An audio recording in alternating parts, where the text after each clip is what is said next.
আসসালামু আলাইকুম বন্ধুরা, আজকে আসছি লঞ্চ ঘাটে ঘোরার জন্য। দেখুন কত সুন্দর একটা লঞ্চ ঘাট। এটা পড়ছে মাদারীপুর জেলা সাহেবরামপুর গ্রাম। সাহেবরামপুর লঞ্চ ঘাট বলে এটাকে। দেখুন কত সুন্দর জায়গাটা, দৃশ্যটা খুবই সুন্দর লাগে। আর আজকে প্রচুর পরিমাণ বাতাস, মানে মনটা জুড়ায় যায় অনেক। কত সুন্দর জায়গাটা।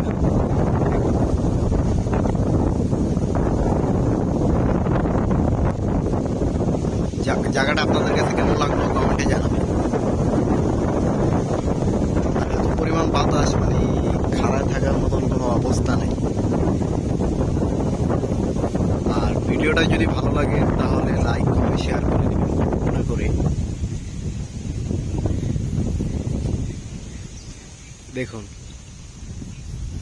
আবার এখানে আপনার নদীর ওপারে যে জায়গাটা দেখতেছেন, আগে লঞ্চ ঘাটটা সেখানে ছিল, এখন ভাঙতে ভাঙতে মানে এই পর্যন্তই আইসা পড়ছে। দেখুন কত সুন্দর জায়গা। আর নদী ভাঙার কারণে এখানে বিভিন্ন ধরনের ওই বালুর বস্তা ফালায়, মানে জায়গাটা খুবই জানি সুন্দর করছে। এবং জানি নদী না জায়গা না ভাঙে, সেই কারণে জায়গাটা ভিতরে মাটি ফালায়া মানে ভরাট করছে। দেখুন কত।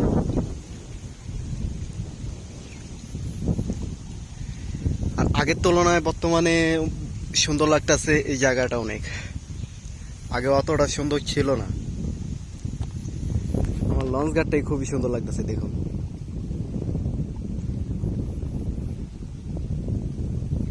এখানে আবার নতুন করে একটা গাং চিল দিছে, মানে এখানে মানুষজন আড্ডা দেওয়ার জন্য। ভালোই লাগে এখানে এসে। আর সবারই কেমন কাটলো গ্রামে কমেন্টে জানাবেন।